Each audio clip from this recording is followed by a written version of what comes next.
2026. 7 seasons.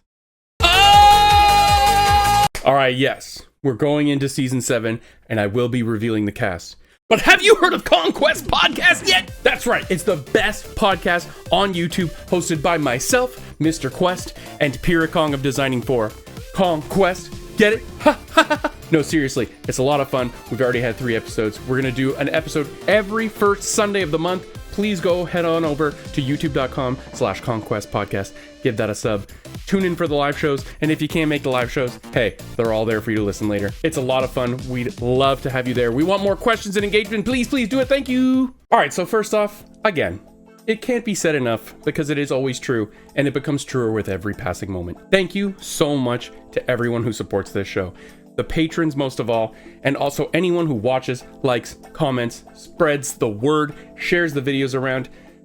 It's made this past year so unbelievably amazing for me. I cannot thank you guys enough. Truly, it has been life-changing. And patrons especially, I never ever want to take your generosity for granted. I know that we are in tough times. Every little dollar and penny counts, and the fact that you guys still support me every month, I know how much of a sacrifice that is, and I want to make sure that you get the absolute most value you possibly can out of supporting me every month, and I'm never going to take that for granted. If you're thinking about joining the Patreon, please consider it. I got tons of stuff we do every month.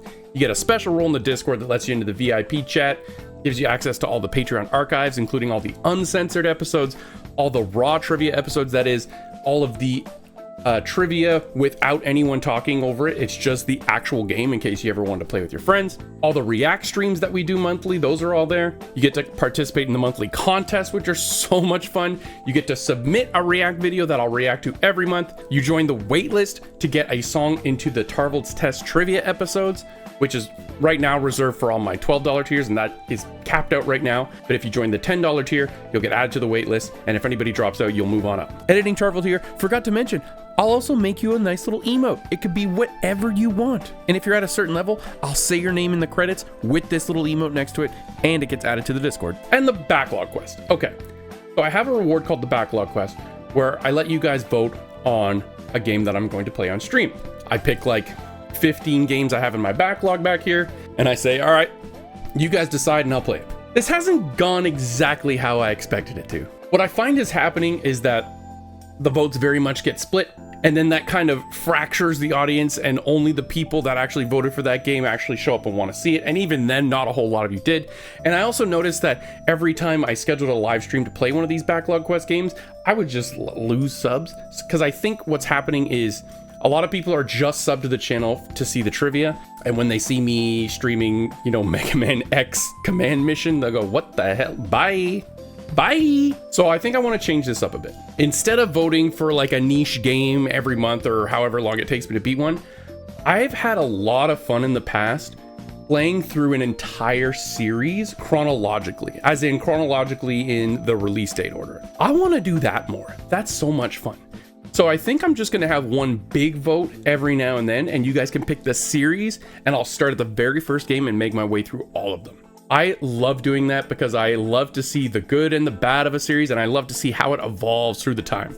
That, and I think when people see me consistently just playing the same series all the way through, that would probably bring with it some better attention than just random niche games all over the place. And it's comforting to me to know that I have like this long journey to go on, and that you'll all join me through it. So I think that's just a slight change to that one. Also, if you guys can think of anything that might be fun to add to Patreon, please let me know. I'll listen to every suggestion you guys have. I won't necessarily take them. Some of them are stupid, but I'll always read them and take them into account. Everything that this show is built on feedback from the community. So I'm an open book, and I'm open to feedback. As well, during the streams, I want to make sure that you guys get something if you choose to support me, like bits, memberships, subs, whatever. I want to make sure that if you're doing something like that, that you get something in return other than just, you know, the typical like emotes and ad-free stuff, you know? I don't know what that is yet, and to be perfectly honest, I don't spend a whole lot of time on Twitch. I wish I could. I just don't have enough time in the day, so I'm not even really sure what other streamers are doing to kind of incentivize that. But if you have any suggestions, throw them my way. Again, I'm open to any and all feedback. 2025 was an amazing year. Like, seriously, Couldn't ask for a better year on YouTube. I met so many cool new people. I made so many new friends. We really built this community into something amazing. And oh God, I want to keep that momentum going in 2026. So, I know why most of you are here.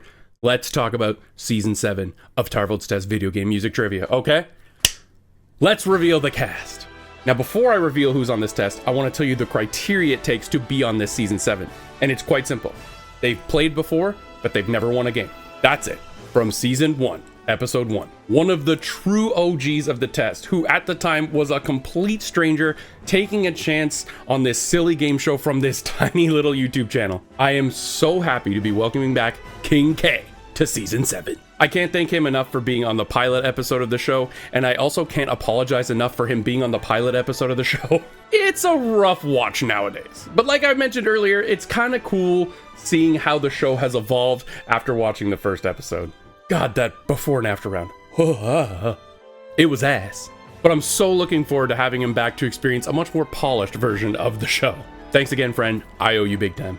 From Season 5, Episode 2. We had our first real bonding moment at MagFest 2025 when we accidentally assaulted Josh Jepson's face with a big floppy banana. No, I will not be providing any more context. One of the sweetest, kindest, and most fun-loving people I've ever met, and the first VTuber to ever appear on the show, Masay is returning to Season 7. I can't wait to hang out with Masay again and have some good old laughs.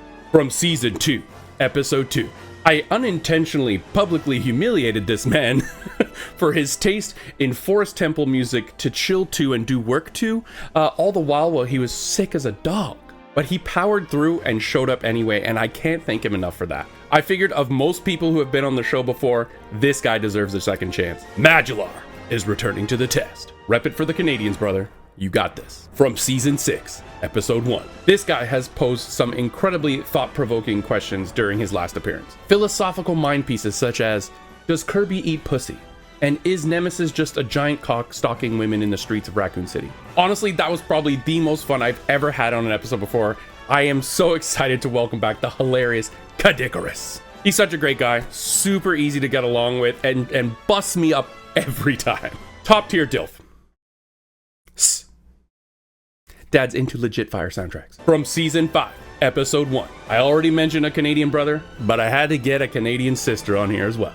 I have to personally thank this person for not only being such a good friend and joining me on many collabs since then, but for undoubtedly proving that women are in fact real. Crystal is coming back for Season 7. One of the funniest, coolest people I've ever met. Very excited to have Crystal back. And yes, I still do feel bad about that Dragon Quest III ruling. Stinky! From Season 3, Episode 1. He was the first person to ever attempt to cheat by bringing in a famous musician to help him during the test, Yuna from Magic the Gathering. He later gained infamy by forcing future contestants to ask the question, did Family Jules do this? That's right, Jules is coming back for another round. All jokes aside, Jules is one of the most talented and fun-loving people I've ever met. He brings the exact energy I love to surround myself with. This was a no-brainer for me, so happy to have you back, my guy. From Season 6, Episode 1. The man with the silkiest, smoothest voice around, and someone who I've personally been a big fan of for a very long time. He always cracks me up and is such a fun presence in any room. Barry Kramer is coming back to the test. After that 3DS internet setting submission, you know Barry's out for revenge. He will eat you alive. Actually, I don't know that. I should not speak for him. He probably just wants you to have fun and have a great day. Excited to have him back. Great guy. From Season 2, Episode 1. The coolest, baddest baddie in the VGM game. She's talented, she's kind-hearted, she's funny, and she's as, if not more so, addicted to Pokemon TCG than I am. Lacey Johnson is back to play again. Since she's last played, she's been amassing a biblical amount of VGM trivia, even embarrassing the competition at other VGM trivias. She's ready to come back with a vengeance, and I can't wait to hang out with her again. It's always a blast when we do. And finally, from Season 5, Episode 2. This was the biggest no-brainer for me as far as invites to come back go. We are talking about the only person in Tarvould's test history to ever lose by a single point. He's coming back to end you geeks like the geek ender he is. Jesse Cox is returning to the test. Go on, scream and shout. So excited to have Jesse back and give him another shot after that heartbreaking 1-point loss. Let it begin. So that's it. Starting in February, Season 7 will begin. I can't wait. It's going to be so much fun. I feel like it might be the best season ever just because I'm already comfortable with all these people. And yeah, I'm very, very excited. So stick around. All right. And last month I asked my community, ask me anything. So let's get to some questions. All right. Erica asks, how did you fall in love with video game music? I assume you decided to do this for a reason after all. Video games. No, but for real, one of the earliest video game soundtracks that I became obsessed with, and I still am to this day, Chrono Trigger. I mean, whoa.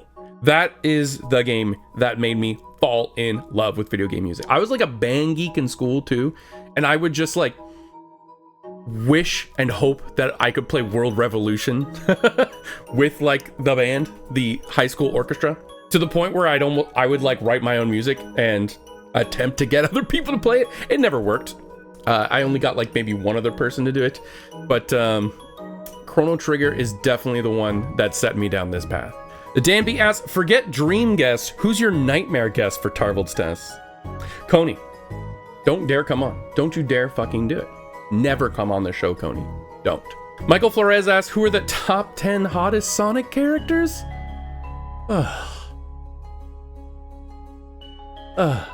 Don't you mean females? I don't know. I'm not a furry guy. No shade to furries. I'm just not one. Donut Lord, top 1 through 10. Done. Oh, you know what? Stone's pretty cute. Yeah. He can have number 4. Drew Tendo asks, what's a guilty pleasure game or series of yours? I don't really have guilty pleasures. If you like something, just like it. That being said, I do feel bad when I go on like hours and hours and hours of playing like any competitive multiplayer game, like Hearthstone, Magic the Gathering, Heroes of the Storm. I feel like I'm eating junk food. I feel like I'm making my brain fatter, and like not in a good way, I guess, but I never like feel pleasure either. I usually end up ending those sessions going, that sucked. Why did I do that? I don't know. I guess those count. Any competitive multiplayer game where, yeah, any competitive multiplayer game. Becky Star asks, what is your favorite movie? That's tough. I love a lot of movies. But I think every time I get asked this question, the one that always pops in my head first, and when I think like top 3, top 5, it's Wayne's World. I fucking love Wayne's World. Wayne's World is the best movie of all time. If you haven't seen Wayne's World, what's wrong with you? Watch Wayne's World now, after this video. Gentac asks, do you have any childhood favorite games that do not live up to their memories when playing them as you became an adult?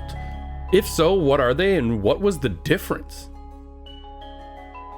Oh. No game jumps to mind immediately, but I think some of the tropes of games from my childhood I'm not really into anymore. Like silent protagonists. Shoutouts to Chrono Trigger again. I think I'm over that. I don't like that anymore. I would like my protagonist to be a character. A likable one, ideally, but a complicated one. A complicated, likable one. This came to light especially when I started playing Metroid Prime 4. Yeah, Samus not talking. Nope, I'm over that. Let's move on from that. Let's modernize that. But as far as other things that retro games do that most people don't like nowadays, like lives continues, losing progress, I still love all that stuff. I think it adds tension. I think without tension, like knowing that even if I run into this room, face plant into the boss, and nothing's gonna happen to me other than I go back 10 seconds, it ruins the tension for me. I like to be punished for playing bad. Lay's Original asks, if you were stranded on a desert island and could only pick one game to have, what would it be? I was asked this recently on Conquest Podcast. Go subscribe, youtube.com/Conquest Podcast. And assuming it worked, my answer was Final Fantasy XIV. I've never played it. I fear playing it. I feel it would take over my life. But if I had no life to speak of and I was just sitting on an island stranded, sure, I'll dump 16 hours a day into that. Why not? Let's go. Larry Dog asks, how do you decide who to invite for Tarvold's test? You guys. I take your feedback. I ask for you guys to give me suggestions in the comments, in the Discord. It used to be I would just like kind of go through my sub list and invite all the people that I used to watch. Still watch. But I've kind of run through that now. Like, so now I'm looking to you guys to point out any creators that you think would be good for their test. Ideally, they are comfortable being on cam or be a VTuber and have a general knowledge of VGM and not a hyper-focused one. Though at some point in the future, I kind of do want to do themed episodes, like say, all right, let's get 3 Mario creators and we'll do only Mario music. That would be cool, like an exhibition game. But really the answer is I listen to you guys the most at this point. Yeah. Scars McLovin asks, regardless of internet personality / fame, who would be your ultimate fantasy for an episode of Tarvould's Test? Alive or dead? Whoa. I don't know, Norm Macdonald? No, for real, I would love to have Justin, Max, and Matt McMuscles on for a fighting game episode. That would be amazing. I would love to do that. That would be killer. I'd also love to have Starbomb. Like Aaron, Danny, and Brian. That would be insane. There's tons. But honestly, as long as the contestants are having fun, they have good personalities, and like they're not completely stumped the whole time, it's always a great episode. I always have fun. Mr. Toodles asks, what's a video game song that makes you tear up instantly, if any?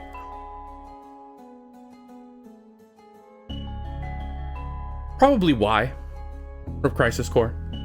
Duh. Would you say I became a hero? Also, if the main Final Fantasy theme plays during the credits, kills me. If they don't have that in 17 or Remake Part 3, I will riot. Normal Person asks, is there a game that came out this year that you really wanted to play but didn't get to? Or the inverse, a game that you did play but wish you hadn't? Yeah, Player Obscure, for sure. I am playing it now though, thankfully.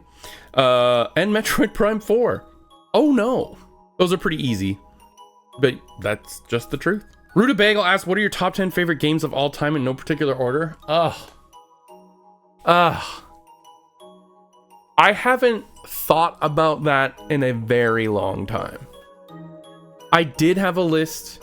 It is nowhere near correct nowadays.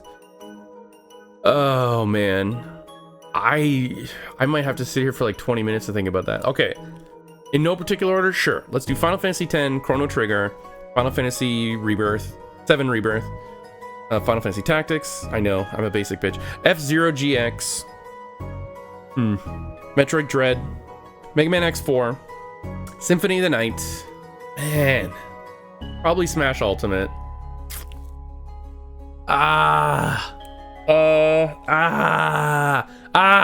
Why'd you ask me this? I will say that this can fluctuate and change at any time. Let's go with Donkey Kong Tropical Freeze. Okay, Gamerbug, what is the moment in your life you still look back on and cringe when you think about it? All of it? Who does? Season 1, Episode 1. Seriously, it is a part of every YouTuber's inner being that hates everything they made over a year, 2 years, 3 years ago. It's just fact. Nobody loves the stuff that they created when they started. Absolutely no one. I'm sure there's embarrassing moments from my childhood, but don't make me dig those up. I can't afford therapy right now. Captain Razzie asks, what's the coldest take you have involving gaming that feels like a hot take? I don't know. I try to stay out of the discourse. I view it from afar. I say stuff and chat responds, and that's fine, but I don't know. What's the coldest take you have in gaming that feels like a hot take? Gameplay is the most important thing to a game. Actually, I don't even believe that. I think music is. Music and gameplay are the two most important things to any video game. Sure, let's go with that. Is that a cool take? I don't know. Orange asks, what reality competition shows other than Survivor do you watch? Oh, baby. I did watch Amazing Race for a long time. Not so much anymore. I don't know why I fell off that. Big Brother I did watch for a while, but man, that editing got so grating and so annoying. It was really exciting when I was younger, and they don't cast a very diverse cast anymore. Like, and I don't mean like different races of people. They do that, but I mean like ages and jobs. Like, it's all just young hot people. And you can tell they're all like Instagram influencers or whatever. It drives me nuts.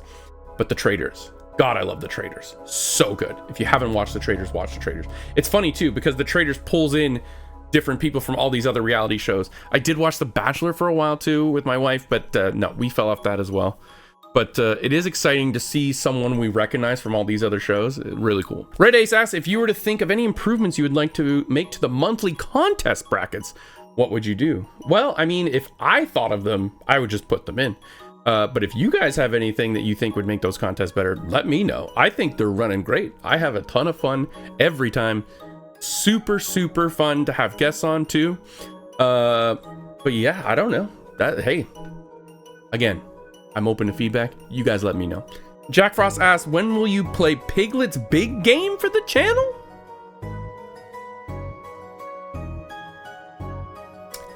When we hit 2,000 in Patreon. Do it. And finally, Akko asks, what is the goal of 2026 for you, and how can we, as your audience, help you achieve it? Just keep doing what you're doing. Just keep doing what you're doing. If anything, maybe just share the videos more. But aside from that... But have you heard of Conquest Podcast yet? Like, 2025 was so great. If 2026 was exactly the same, I would be a happy guy. The support you guys give me fills me with so much joy. All the streams are so fun. The episodes are great. I'm doing a lot of collabs. I'm having a great time. So my goal is to have as much fun as I did last year. And as long as you guys are having as much fun as you did last year here, hey, then we're all winning. And I love this community so much. I want it to always remain a beacon of positivity. Does that mean I won't shit on bad music or anything like that? No, I just mean an overall fun vibe. Okay, that's it. Thank you all so much. I can't wait for this year. It's going to be a blast. See you on the next quest. Bye-bye.